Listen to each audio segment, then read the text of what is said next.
Assalamualaikum warahmatullahi wabarakatuh. Waalaikumsalam. Sobat halal, bagaimana kabar semuanya? Semoga senantiasa dalam perlindungan Allah Subhanahu wa taala, sehat walafiat. Saya ucapkan terima kasih kepada sobat halal karena sudah klik video ini. Baik. Sobat halal, selamat datang di Halal Talks ya, podcast Halal Talks di episode kedua. Episode pertama ya, di bulan lalu, di bulan Januari, kita bersama dengan Bang Faisal membahas mengenai mandatori halal di 2026, atau kalau bahasa beliau disampaikan WHO, wajib halal Oktober. Nah, kita membahas di sana bagaimana dan regulasinya seperti apa dan tindakan kita seperti apa yang harus kita lakukan bagi para pelaku usaha. Nah, di episode kedua ini kita tentunya tidak kalah menarik ya pembahasannya, karena kalau kemarin kita membahas kurang teknis ya karena kita membahas mandatori halal. Nah, di kesempatan segmen kedua ini kita akan lebih kupas lebih teknis lagi.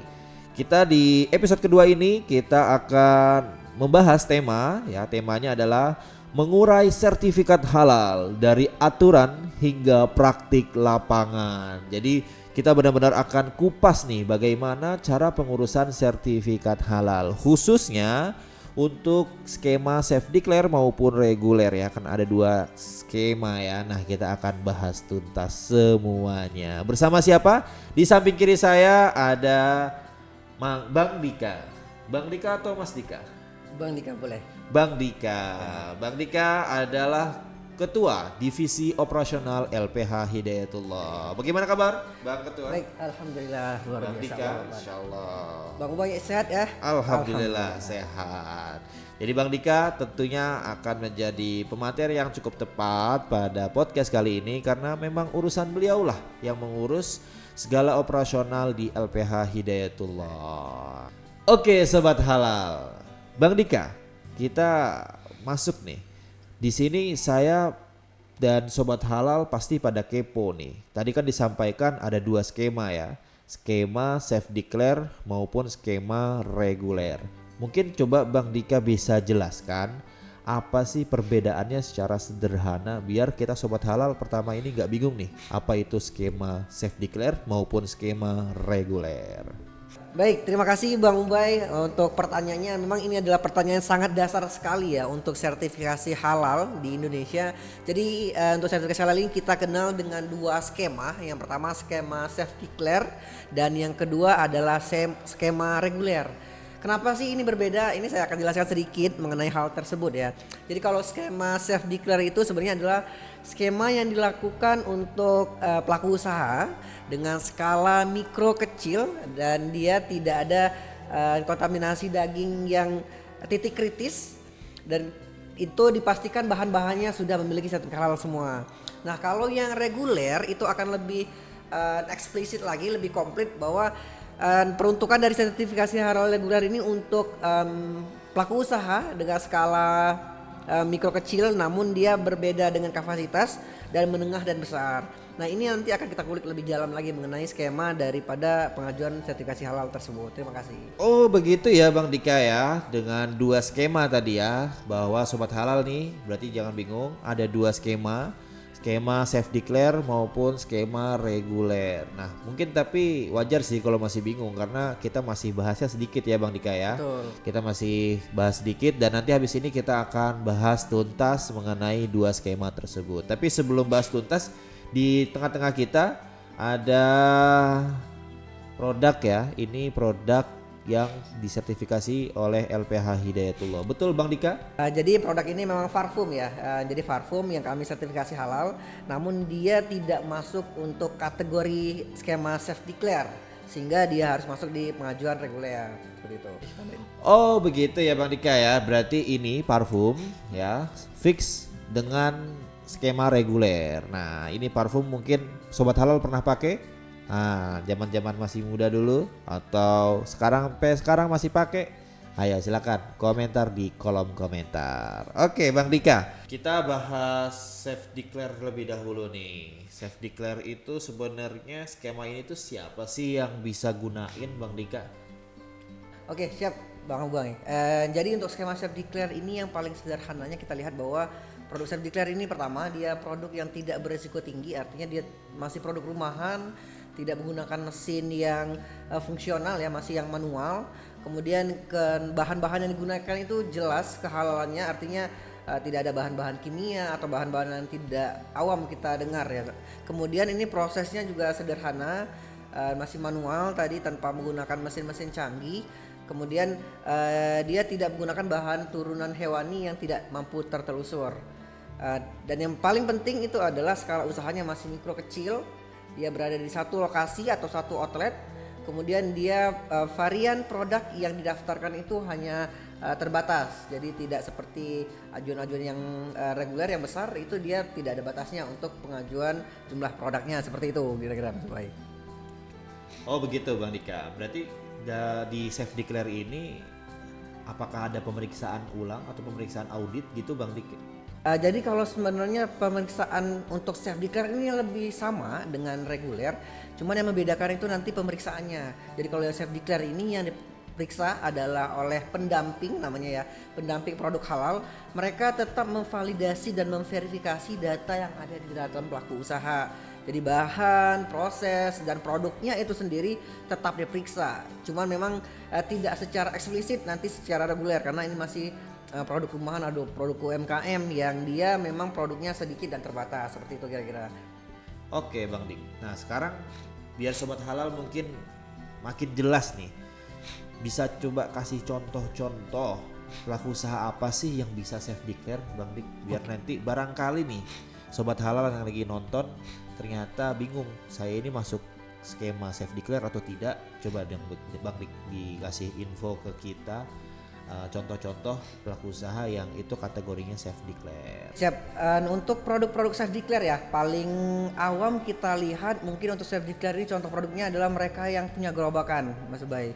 Jadi seperti cilok, martabak, kemudian jenis-jenis kue yang memang dia buka-buka tenan kecil, jadi tidak seperti ruko atau perusahaan-perusahaan itu yang masuk program self declare. Saya ambil contoh misalnya yang paling sering kita beli kayak martabak seperti itu ya, atau roti bakar. Seperti itu masih masuk dengan program self declare, karena itu tadi dia masih dianggap produk rumahan dan dia produknya juga terbatas, pasti skala usahanya juga mikro dan kecil, seperti itu kira-kira. Oke Bang Dika, sekarang udah makin terang dan jelas. Kalau Anda ya sobat halal merasa bahwa usaha Anda adalah bagian dari sertifikat halal yang dengan skema self declare, maka harus segera urus dengan skema self declare. Nah tapi sekarang kita udah mau ngurus nih, itu gimana cara ngurusnya Bang Dik? Saya punya usaha dan misalkan gerobakan tadi ya yang disampaikan nama Bang Dika, saya udah punya usaha gerobakan, terus kita mau urus sertifikat halal dengan skema self declare, itu prosesnya bagaimana? Mungkin bisa diceritakan secara singkat dan A sampai Z-nya gitu Bang Dik. Oke baik, siap, terima kasih Mas Ubay. Berarti ini pendaftaran mengenai alur proses ya, pendaftaran betul. Dari self declare atau jalur sertifikat gratis ya. Ya. Oke, izin Mas Ubay, kira-kira bisa berikan saya contoh produk nih yang Mas Ubay familiar, biar nanti ini saya bagikan contoh kepada semuanya untuk pendaftaran sertifikat halal gratis. Mungkin makanan yang tadi malam saya makan ya, martabak mungkin ya. Oke, martabak ya, martabak gerobakan. manis atau martabak telur nih? Mungkin manis ya. Oke, martabak manis. Oke, siap. Jadi Mas Ubay punya martabak manis. Nanti skemanya adalah pertama Mas Ubay harus punya NIB dulu. Oke, NIB. NIB itu adalah nomor induk berusaha, di mana NIB ini nanti akan memiliki kategori jenis usaha yang Mas Ubay tekuni. Oke, berarti ini untuk martabak manisnya.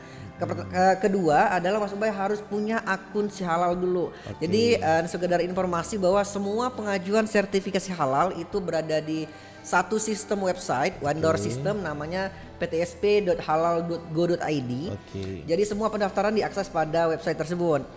Nah, nanti pertama adalah punya NIB, yang kedua adalah punya akun si halal ya. Jadi nanti NIB tersebut digunakan untuk login akun, barulah proses pendaftaran kita mulai. Baik. Nah, setelah kita punya NIB, kita punya akses si halal, maka kita isi semua dokumen yang ada pada si halal tersebut. Di mana datanya ada data pelaku usaha ya di menu profile, termasuk di situ kita diminta KTP ya Mas Ubay, karena itu nanti akan berkaitan dengan data diri dari pelaku usaha yang akan mendaftarkan. Kemudian merek dagang nih, ada merek dagangnya juga nih. Kalau martabak kita itu merek apa sih sebenarnya nanti yang akan didaftarkan dan diterbitkan di sertifikat.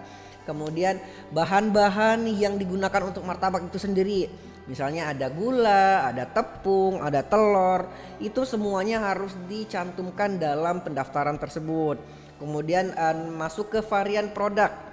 Varian produk ini ada martabak manisnya misalnya keju, coklat, pisang dan lain-lain.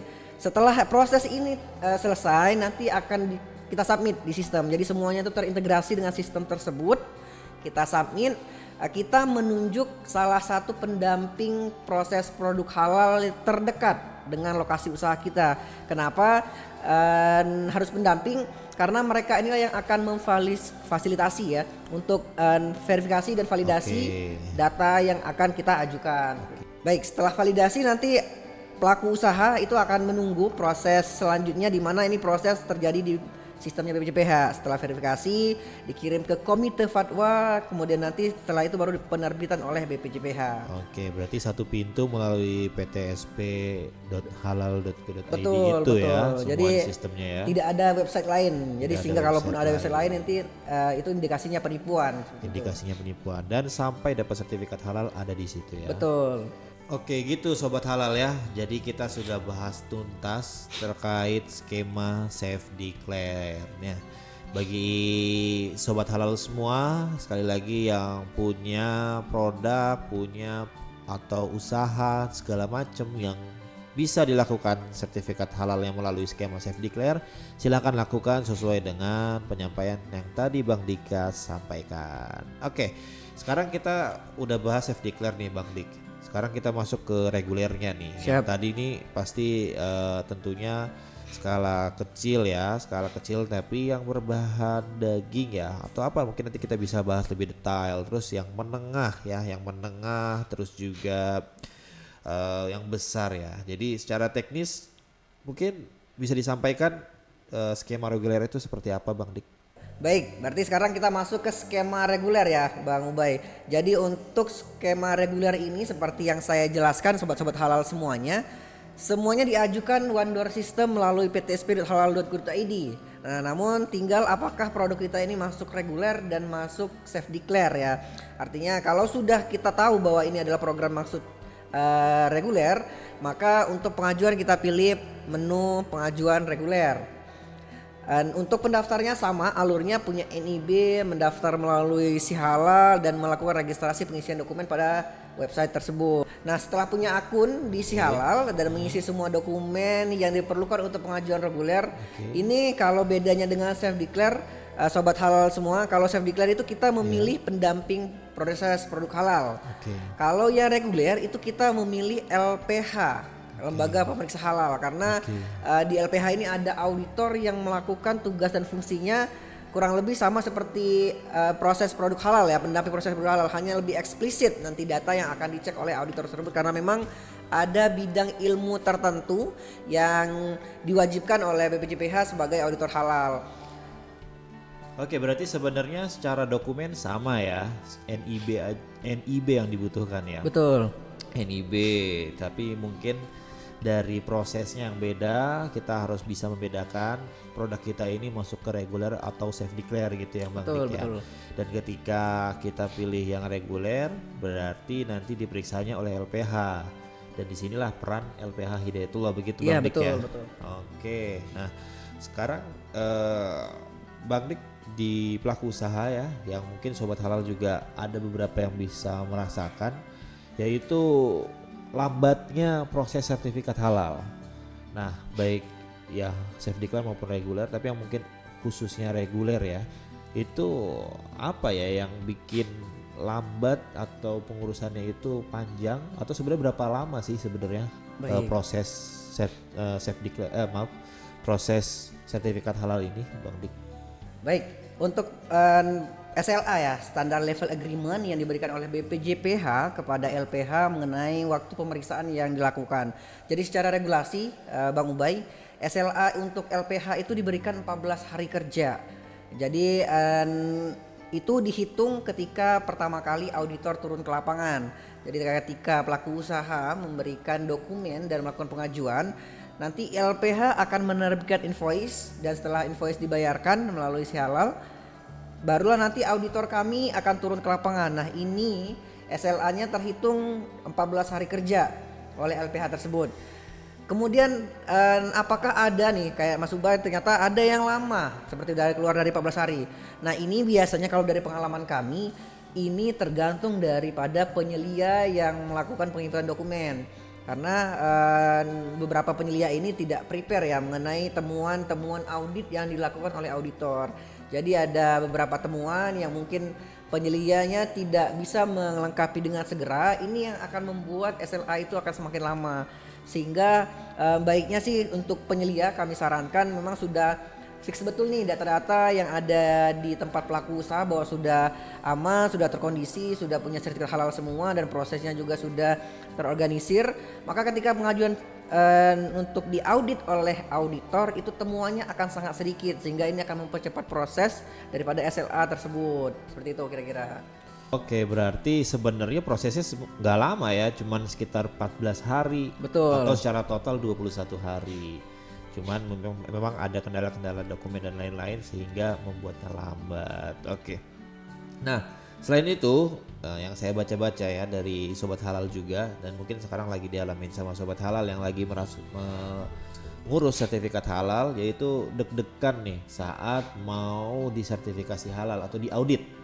Saat audit itu deg-degan dan tegang gitu kan. Nah jadi mungkin bisa disampaikan apa sih yang diperiksa secara mendetail gitu sehingga mungkin Sobat Halal bisa mempersiapkannya gitu.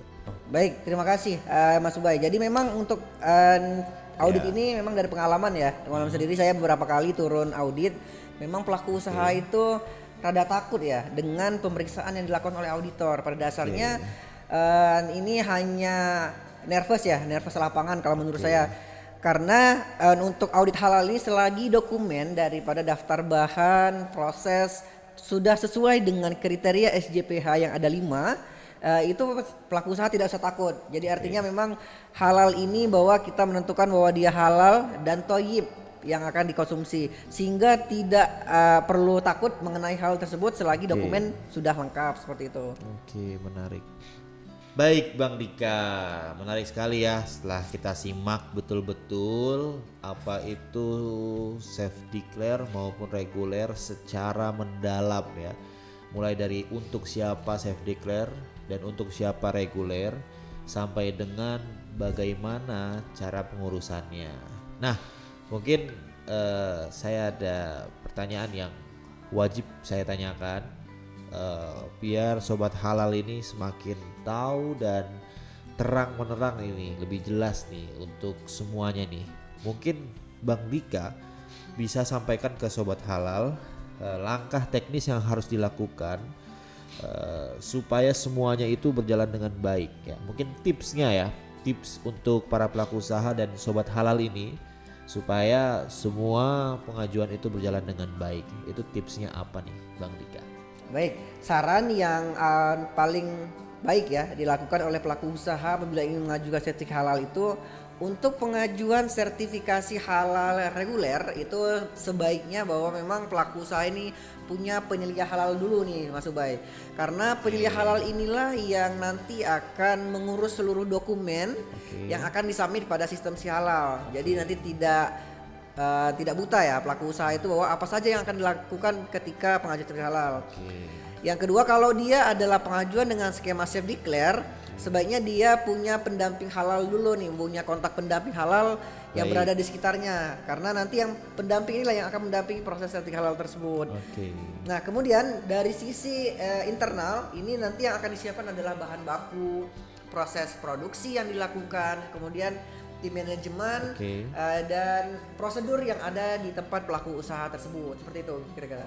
Oke Bang Dik, berarti itu ya tips-tips untuk kita mengurus sertifikat halal supaya berjalan dengan baik. Oke, di akhir ini Bang Dik udah tidak berasa ya. Ternyata waktu cukup panjang setelah kita berbincang. Mungkin ada penyampaian terakhir untuk Sobat Halal, mungkin mau disampaikan silakan. Baik, penyampaian terakhir ya. Paling ini saran untuk pada pelaku usaha dan sobat-sobat halal semuanya. Untuk pengajuan sertifikasi halal ini jangan takut karena semuanya sudah terintegrasi oleh sistem BPCPH melalui ptsp.halal.id. Semua sistem dilakukan pada website tersebut. Tidak ada penipuan atau apapun pembiayaan di luar daripada website tersebut, sehingga semuanya akan terintegrasi di dalam sistem. Jadi semuanya ini nanti akan dilakukan di sana. Itu saran yang paling penting. Jadi kalaupun nanti ada jasa-jasa tertentu yang mengatasnamakan BPCPH, LPH atau siapapun, jika tidak menggunakan website ptsp.halal.id, maka itu bisa dibilang penipuan. Oke, bahaya ya, berarti banyak juga penipuan ya. Sangat bahaya sekali. Oke. Baik Bang Dika, luar biasa sekali ya Sobat Halal ya. Ternyata sudah kita simak semuanya, mulai dari untuk siapa, bagaimana, dan apa itu self declare maupun reguler. Kita sudah simak langsung dari Bang Dika mengenai semuanya. Jadi saya harap ya, kami harap semua untuk Sobat Halal semakin jelas ya setelah ini pada Sobat Halal yang punya produk ya atau sebagai pelaku usaha. Jangan bingung lagi dan jangan khawatir lagi untuk segera urus sertifikat halalnya. Karena kembali lagi peraturan pemerintah ada sudah undang-undangnya menyatakan bahwa wajib halal Oktober ya. Di bulan Oktober 2026 ini menjadi deadline kita untuk pelaku usaha untuk segera mengurus sertifikat halal kita. Dan tenang aja karena semuanya insya Allah jika dijalankan dengan benar itu akan mudah dan lancar insya Allah. Baik Bang Dika, luar biasa sekali penyampaian materinya. Sekali lagi saya yakin Sobat Halal semakin terang dan semakin tercerahkan oleh Bang Dika terkait sertifikat halal, baik itu self declare maupun itu reguler. Saya ucapkan terima kasih banyak Bang Dika sudah hadir di Halal Talks di episode kedua ini. Sampai ketemu di Halal Talks episode ketiga di bulan depan. Saya Ubaidillah Nafis dan bersama saya ada Bang Dika. Kami pamit undur diri. Terima kasih.